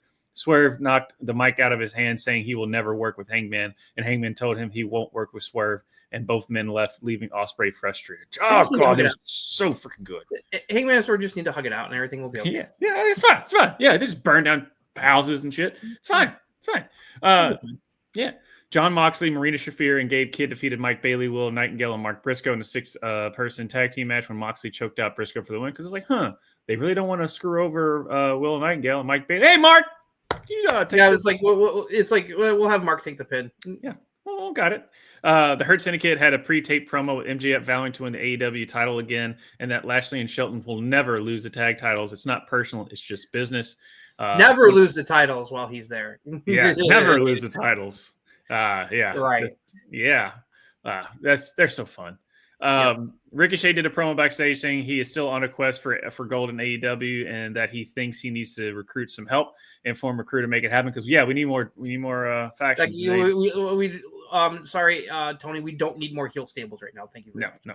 Megan Bayne and Penelope Ford defeated Anna Jay and Harley Cameron in a no disqualification tag team match when Bayne hit Jay with an F5 onto a chair. Both Jay and Cameron got busted open, Harley on the nose. Mercedes Moné was shown arriving in a lowrider with all her belts. The Ops, Mojo, Powerhouse Hobbs, and Shibata defeated the Frat House, which people got pissed about. I don't know. I thought it was a fun little mix-up. Didn't impress me, but well, whatever. Yeah, I didn't care. Renee Paquette introduced Jamie Hayter for an in-ring interview. Before she could say much, the lights went out, and when they came on, Thekla, did I kind of? Yes, Thekla. Thekla, formerly of Stardom, made her AEW debut and attacked Hayter while her logo and name, the Toxic Spider, appear on the screen. Thekla did an upside-down stare into the camera. The production on that was terrible. Yes. Adam Cole defeated Kyle Fletcher by a DQ to retain the AEW TNT Championship when Josh Alexander ran in to attack Cole. The family went for a beatdown on Cole, but Brody King came out with a chair to make the save, and that led right into the next match. Brody King defeated Josh Alexander in an AEW International Championship qualifier match. Kyle Fletcher was backstage saying he didn't need anybody's help to beat Adam Cole. He said he should be the TNT champion right now. Cole attacked Fletcher, and officials had to separate them. Main event segment, Mercedes Moné and Toni Storm had a face-to-face in the ring to hype their AEW women's title match at All In. Words were exchanged, and Moné offered a handshake. Toni accepted it and then kissed her hand, but then pulled Moné in close for a stare down. Moné tried to attack Toni, but she countered it and went for the Storm Zero, but Moné escaped and left the ring. Storm and Moné had a long-distance stare down to end the show. I mean, if it's just like, oh, that's why we put Moné and Toni Storm together. Like that's just kind of what came across to me. I know people didn't like it. I liked their segment and what they said. And they kind of did a callback to their WWE days. Yes, they called back to like, hey, yeah, it's like look where we are compared to where we were in WWE just a few years ago. Mm-hmm. Which is true. It's like they've both had great success after leaving WWE, and there's nothing wrong with that. You stupid fucking IWC trolls. The tribalism right now is just absolutely horrendous. So fuck all that shit. It's like I love pro wrestling. I watched and supported both WWE and WCW during the Monday Night Wars because I love wrestling. And it's like I'm not a WWE fan. I'm not an AEW fan. I am a pro wrestling fan. I love all of wrestling. Yes, we are pro wrestling here. We do not just we call bullshit out when it's bullshit, and we call good shit out when it's good. Yeah. We've criticized both companies when they don't do stuff we don't like. But I like the segment, but I don't think it should have been the main event segment. That was kind of like okay, it's that's how you're gonna end a show. That's we prefer to have the show end with a little bit of more of a bang. Right. So I think that I don't think that that could have served perfectly fine, like being in the middle of the show. They didn't have to have that be the main event segment, but apparently drew people in, so that's fine. The opening that opening 3-way promo between Hangman, Swerve, and Ospreay was fantastic. It's like you said, it was that did it exactly what you needed to do. It's building toward him trying to get the title back. Swerve still doesn't like or trust him, and you got Ospreay in the middle trying to be the peacemaker between the two guys, and I like it. I always say, with every show that happens, you have to dangle a carrot to keep me wanting to come back.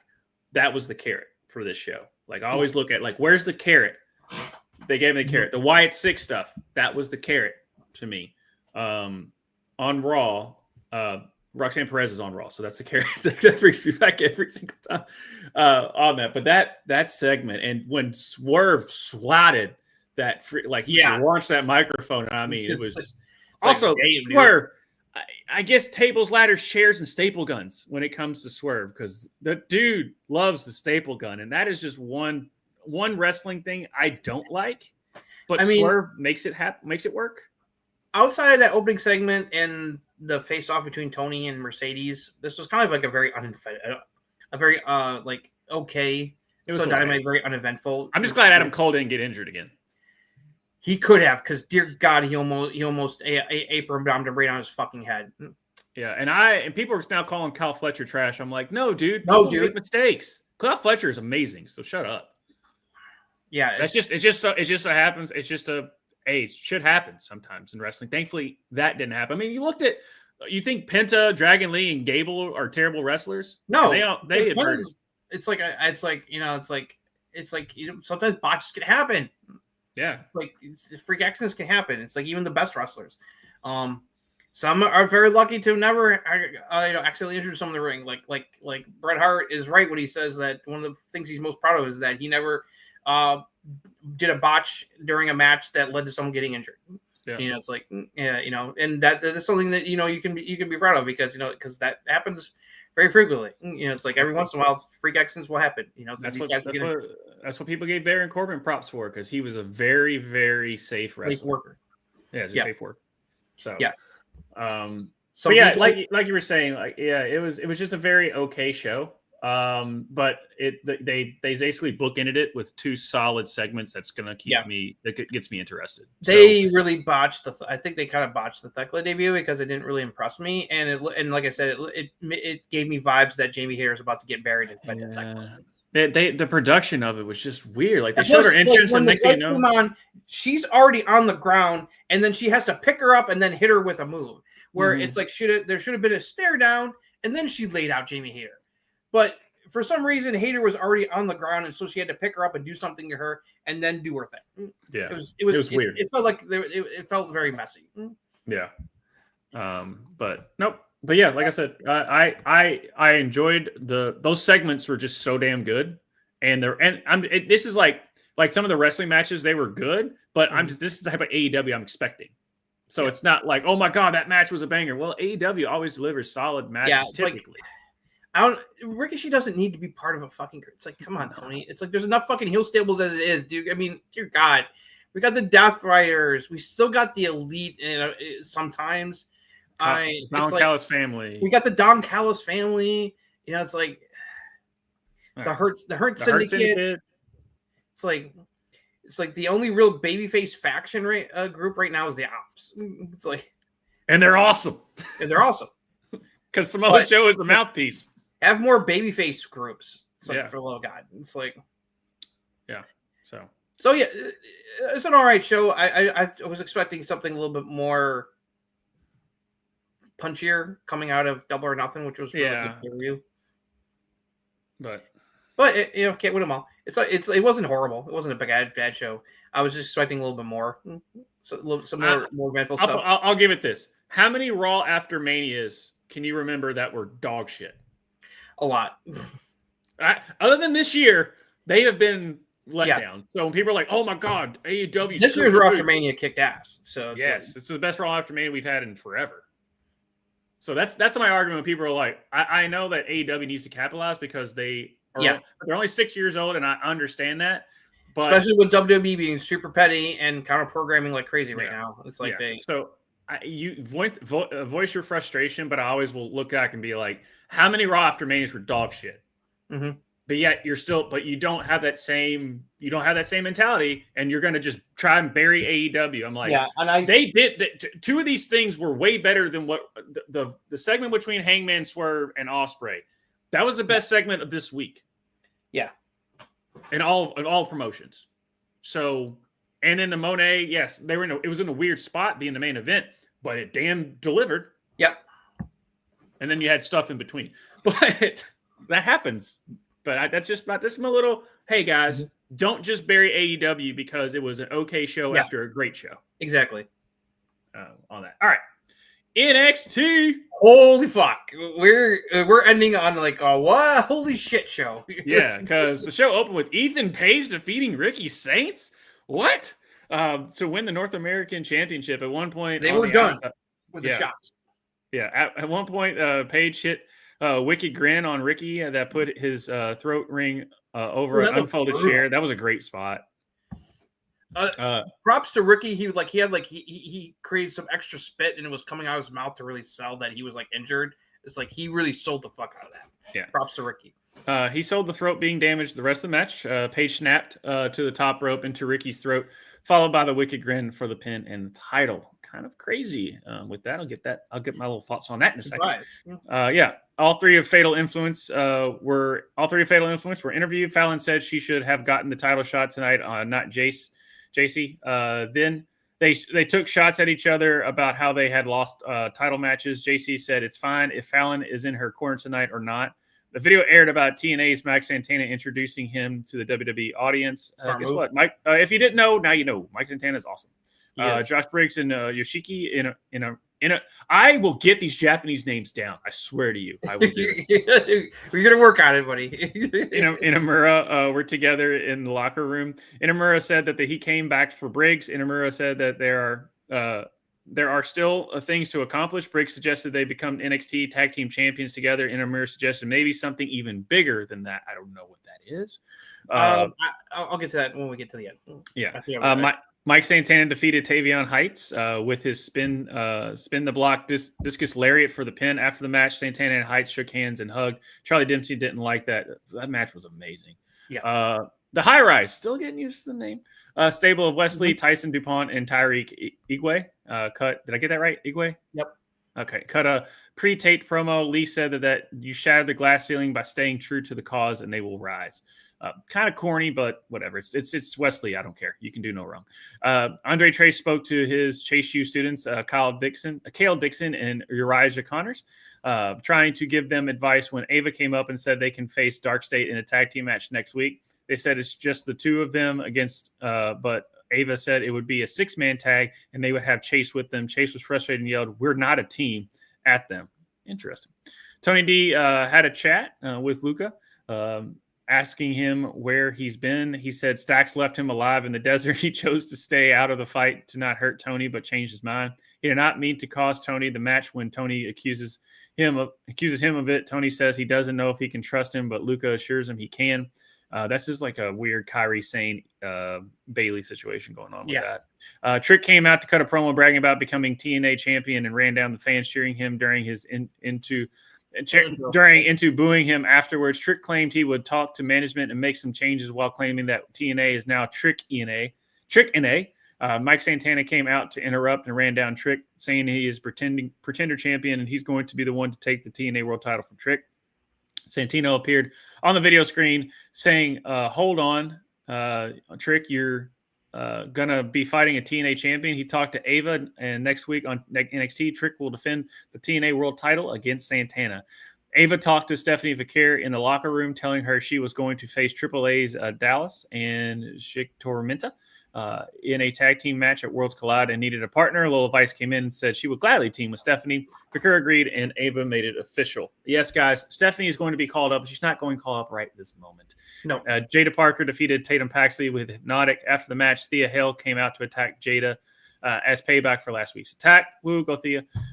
Jasper Troy defeated Dante Chin in a squash. Obafemi appeared up in the Raptors and told Troy that after his attack last week, he has the ruler's attention now, but won't attack him tonight. Charlie Dempsey spoke to the North Quarter Catch crew in the back. Dempsey wanted to give them more training. Bourne said he was ready to be on his own. Bourne challenged Dempsey to a match, and if Bourne wins, then Dempsey lets him go. Dempsey said, fine, but let's make it a rounds match. Bourne agreed, and they shook hands. Oh, gosh, that rounds match bullshit. I knew we were so done with that. Ethan Page came out to cut a promo bragging about beating Ricky earlier to become the North American champion. Javon interrupted him to let him know that he would be facing him for the NXT North American Championship at Worlds Collide, but it won't just be him. He introduced Triple A's Laredo Kid and Ray Phoenix from SmackDown as his other opponents in a fatal four-way for the title. They all cut promos on Page, and he was pissed. Yes. Good booking there, boys. Good booking. Yeah. In the back, Tatum Paxley was frustrated about losing when Sol Ruka and Zarya came up and encouraged Paxley, saying if she needed someone to talk to, they were there for her. The Culling was shown to be watching in the background. That was just creepy what they were doing in the background. And then it happened. They shocked the world, shocked everyone. JC Jane, of all people, defeated Stephanie Vaquer to win the NXT Championship in a shocking upset. The dissension between JC and Fallon came up during the match, but it was all a swerve as Nix distracted the ref, allowing Fallon to hit a swinging kick to Stephanie's face to toss her in the ring, allowing JC to hit her with the spinning forearm finisher to pin and win. The fans, the announce team, and even Mike Rome were all in shock. Mouths open, and at this, as Rome announced JC was the new NXT champion. Fatal Influence celebrated the win in the ring, and Stephanie looked on outside the ring, very upset, and it closed out the show. So, whew, boy, Sean put on his cooking hat, chef's hat for this one. Yeah, Sean was like, it's like, okay, we're gonna cook a really fucking newsworthy banger episode of NXT coming out of Battlegrounds, because holy shit, so much in this episode happened. We got 2 surprise child changes, especially the uber shocker of JC Jane being the one to take the NXT Women's Championship off Stephanie Vaquer in the main event. Like when you have Mike, God bless Mike Rome, as he was like they cut to him and he's got his mouth open, like completely. This is not. I wasn't expecting this render. I never thought that this would happen. And this is not knocking against JC Jane, who I've always thought is a pretty good wrestler. I just felt like, she's been involved in a lot of big storylines. It's like, the first Toxic Attraction. Then befriending Thea Hale, but but it was only to use her. And she was involved in the Chase U storyline for quite a while. And then after that, after her and Thea's feud was over, she formed Fatal Influence with Fallon and Jasmine Nix, and they've had their ups and downs. I mean, Fallon Henley won the North American Championship, had that for a bit before Stephanie beat her. I gotta give props because they've been showing this dissension between Fallon Henley and Jason Jane for weeks now, and it was all bullshit. Yep. It was complete bullshit. They were completely faking the dissension to lull Stephanie Vaquer into a trap. And it worked. Because they screwed her out of the title, and now JC Jane is the NXT Women's Champion. Yeah. So props to this. This makes Fatal Influence, puts them back on the map with what they just pulled off here. One would say it makes them very influential. Yes. Because it's like, I mean, they were arguing. I mean, they even shoved Jasmine Nix down while they were arguing. And then all of a sudden, they all get cohesive again. And she's distracting the ref, and Fallon whacks Stephanie. And I thought, oh, okay. I was thinking it was going to be like, oh, we're going to get a nice near fall. And then when he counted 3, I was stunned for a few seconds. My mouth dropped like this. And I said out loud, what the fuck just happened? Right. I was like Mike Rome. It's like just in total shock. And they show fans in the audience with their mouths open, like, what the fuck just happened? And props to Vic and the entire announce team selling the shock that this happened. Props. I love that I think it was the bell ringer guy had to basically Mike, it's like, you got to do your job. It's like you got to announce her as the winner. Because even he couldn't believe it. This also goes to the booking prowess, the fact that it's such a shocker, and even like Mike Rome and all them were so in shock, because it's like the way they booked Stephanie. It's like, yeah, why is JC Jane of all people going to beat her? So. Because I thought this was gonna be a typical it's a typical Stephanie's gonna defend the title and she's gonna another way. It's gonna lead to more dissension into Fatal Influence. Because Fatal Influence has got the dissension. There's no way wrong. Dissension was bullshit, and it's like they pulled off a fucking coup. So this really shakes up the top of the NXT Women's Division. Now you got fucking JC Jane as the NXT Women's Champion. Props to her. She's been in NXT a long time. Obviously, I don't think it's going to be a long title reign, because because it feels this, as we're talking about it. As soon as it happened, I'm like, after the shock wore off, I was like, well, I guess that means Stephanie's going up to the main roster pretty soon then. And then the reports came out not long after the show, that her and Jordan Grace are about to get called up. And that, but people weren't sure how quick, but PW Insider confirmed the initial reports and said that what they've heard is that Stephanie's gonna be on the main roster after Worlds Collide. So, yeah, which makes sense because we got Evolution coming up, like we said, because she's gonna be teaming up with Lola Vice against those AAA ladies. Which makes sense because they've shown that Lola Vice and Stephanie are friends. So that made perfect sense that she would be her tag team partner. So that will be a nice thing for Lola Vice. So it's like gets to shine a little bit. And this opens up. So now the question is like, which baby faces are going to be stepping up to try to take the title from JC Jane now that she's the champion? Yeah. Well, you got to think Lola Vice would definitely be one of them. I would love to say Thea, but Thea's got her hands full with this Jada Parker feud. So it's like, hopefully maybe we'll see her get, dude, I tell you what, it's like, it's hard because there's like, so I could see Lola Vice eventually. I would fucking love if Thea Hale is one to take that title from JC Jane. That would be so fucking awesome if it was Thea Hale. There's a lot of options here. And you got other people like Lash Legend is very over too. That would be who I would go with. I mean, she is up there. They've been booking her that way. She's just by herself now, so she still has to deal with the numbers games. But she's big enough. She's strong enough and stuff to where even if she. But I don't know if she's a babyface or a heel right now. So it's like she shoved Kalani Jordan out of the way, who's supposed to be a heel. So yeah, to stare down Stephanie. Yeah, no, it's Karma Petrovich. Get out of her way. Oh, but like I totally see I can see Lola Vice and Thea Hale being in the mix eventually. Yeah, for sure. What's up with Chase U? I think what's going on is that this is about Andre molding these guys into shape. That it's obvious that they're a little bit over their heads, and that he needs to like mold them. Like this is them going through growing pains in order to become good wrestlers. I think he was just frustrated that he's being thrown into this match with them. It's like, and they haven't had any time.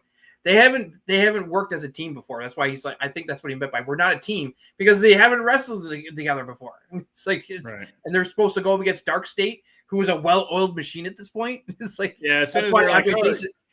That's why Adrian Chase is pissed, because he's like, okay, great, we've never teamed before, and now you're throwing us against Dark State. Oh, that's just great. Yeah, I that reminded me of that one where Ren Sinclair was like cutting a promo saying that Charlie Dempsey could take on anyone, and then Obafemi's music hit. She goes, "I am so sorry." Like, she was just like, "All right, yeah, you got a tag match with Dark State." I'm like, "I am so sorry." I want to see more of that stuff from Ren. I miss that stuff. It's like that's one of my favorite Ren Sinclair moments. I am so sorry. Yeah, I'm so sorry. Yeah, Santana, dude. Mike Santana is money. Yeah. I'm glad he got, and he also he came out and praised WWE and NXT for how they presented him, and that he got to be himself, and it's like he was really happy with how he came off working on NXT, as he should, because he came off looking like $1 million. Yeah, he and Tavion had a banger TV match. Tavion, because like we've talked about, we've talked about Tavion before. We're both very high on Tavion and his potential, and he got to shine in this match against Mike Santana, even though he lost. So, but Mike Santana's been doing it for a while, so I feel like it's like with what's going on with Miles, I feel like him and Tavion are kind of like on the cusp of finally getting that extra boost to the next level that they need for them to grow. All right, what's your idea of what Inamura was talking about with Briggs? I think what he means by bigger is Briggs going for singles gold. Yeah, I was thinking North American with that. Either North American or even the NXT Championship. Yeah, which brings me to the next point. What are they doing with Ricky? Yeah, is Ricky about to get called up too? I don't know. But I was like, well, I guess Ethan Page is not being called up because he's got the North American title. No. I don't know. And now he's going to be in a fucking dope Fatal 4-Way at Worlds Collide. That is obviously I don't know the guy from AAA, but I know I've seen Laredo Kid. He's worked on TNA. I've seen him. He's pretty damn good, and we all know how awesome Ray Phoenix is, and we've seen what Javon can do. So this Fatal 4-Way could steal the fucking could try to steal the fucking show at Worlds Collide. Seriously. Yeah, you have Ethan Page as the brute in that match. But I loved how it's like Ethan kept getting angrier as Javon's like, "Oh, by the way, you're not just facing me. Oh, but that's not it. It's like there's one other person. It's a Fatal 4-Way." and man, the pop Ray Phoenix got from the NXT crowd. Yeah, you're gonna be using him, but it makes sense. It's like they wanted to have at least one of the Lucha Bros on Worlds Collide. Penta's going to be in Money in the Bank. He's in the ladder match, so Ray Phoenix is going to be on there in this match, and it's going to be dope. I didn't realize how big Jasper Troy is. Yeah, he's a big boy, man. It's like I said, I've watched LFG. He's very impressive. Good squash, got to look good. It shows how high on them that they're throwing him right at Obafemi right off the bat. It's like, I love how he's like, "You got my attention now." Yeah. Oh, no, Jasper. I was like, oh, okay, all right. This dude's a big dude, but he is athletic as hell. It's very interesting what they're going to do with Jada Parker, because it's like she's still very heelish, but the fans really like her. So it's like they still shit. It's like they got the Miss Parker chant. It's like because they like her. It's like, right. But I like that she's playing mind games now. Where like she did total mind games to throw Taya Paxley out of sync so she could win with doll. That thing with the dolls, I was like, okay, that's some smart heel work right there. It's like she knew that messing with the dolls would distract Tatum, and she took advantage of it. So, But yeah, her Jada and Thea Hale, it's like those two are gonna cut. They should. Mhm. Should. They should. And especially with the size difference. Like that's how you can prove if you two can work. Because Roxanne would prove that. It doesn't matter how big they were. They can make shit work. So we've seen how Thea can go, even though she's not as not as tall as some of the other ladies in NXT. Right. So, but I mean, she's 22. I'm all for this feud because I love Jada Parker and Thea Hale. I'm very high on both of them. So seeing them getting to work a high profile feud right now in NXT, thumbs up, Sean. What else do you want to? What do you think? What's going on with Tatum Pax is interesting because it could lead her still being heel, or she could get the Cullen could recruit her. It looks like they're eyeing her as a potential recruit. That's what I'm looking at. But but if her and Izzy Dame link up, pairing. It's an odd pairing, number one. And number two, there's no NXT Women's Tag Team titles anymore. Right. So what are we doing? Right. It's at least they're doing something with her. It's like, so. It was. I thought it was very sweet that Soulwork and Zari were like, we'll be your friend. It's like, right. It's like, it's like, if you want help, we can be here for you. So, let's see. The Tony stuff was paint by numbers. Yeah. Typical. It's like you can trust me, and he's like, no, I can't trust you. So I was surprised by that. The no quarter stuff, I hate. I am not looking forward to that match. I don't like that stipulation. I hope stipulation. I hope Miles and Charlie Dempsey can make that work. What I would want to see is I don't want to see this group completely disintegrate. I feel like it feels like everyone in the group is a babyface except Charlie Dempsey. Right at this point, everybody is like, because Miles is very baby. Red has always been very babyface, and both Tavion and Miles are very babyface right now, but Charlie's still the heel. So I think what they need to do is they need to kick him out, and then have just the three of them stick together. Is what I would like to see, because I like seeing them together. I think they're all. I like how they gel together. So we'll see what this. It's definitely leading toward a split from Charlie Dempsey. Whether it's because it looks like Tavion and Red are kind of like torn because it's like, Charlie's the leader, but they also are they want to support Miles, so it's like they're gonna have to make a choice. Yeah. So this is good for all of them. They're getting a focus. I'm glad they're keeping Miles occupied. It's like they're building off of the program we just had with Oba with this, so I like that. But yeah, more stuff for Tavion because it's like he and Mike Santana. It's like they work magic together, man. They gelled so well together. Yeah, for sure. Anything else? Pretty much. Let's see. I got to give props to HBK willing to take risks and do some shocking stuff. It's like I like that Trick. It was like basically like why you cheer me 1 minute and boo me the next. It's like it's like you guys are losers. So you try to get some of that heel heat back. And him and Santana had a good face off. There's definitely gonna be like a fuck finish for sure because it's like Santana's not gonna win, but he's not gonna. It probably won't be a clean loss. There's gonna be shenanigans. Trick's gonna continue to cheat like a motherfucker. So then you can build toward a rematch at, I would assume, Slammiversary, like I said, because it's in New York. It's down in the New York City area on Long Island, his backyard. So what better place for Santana to win the title and save TNA from this WWE guy trying to take over? Yeah. One thing I will say, it hurts me to say it, but when Giff was saying that LA Knight's cooled off, and we're like, no, Wesley's cooled off, dude. I don't know where they're doing with him. Yeah, it's like it makes me nervous. It does have me a little concerned because it's like it feels like he's like in a holding pattern. Like I get him being paired with those guys. It was definitely trying to help elevate them, but they haven't done much with them as a trio. So hopefully now that they got a name and they're doing this stuff, I'm hoping that it's leading to somewhere for Wes, because he seriously should be in the NXT title picture. Honestly, it's like he's been there long enough.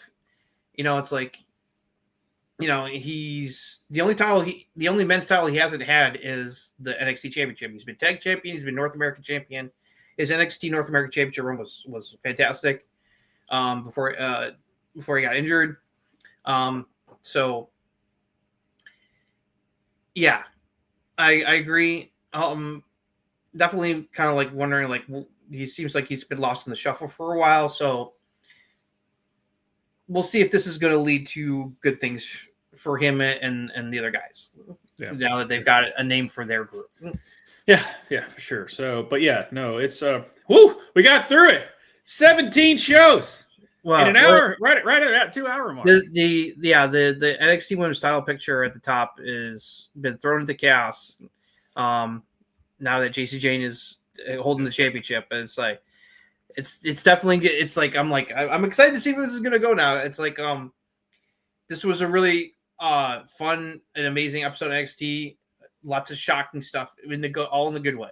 Honestly, I mean, honestly, like NXT, you use like there's the person that holds the title other than JC Jane, but it reminds people that unpredictably, if anything can happen. Yeah. And the thing is like of the title holders, it's like they all mean something. Like, how sometimes it just feels like a blood title reign. Like Lyra before Becky came in was like, what are we? No one cares.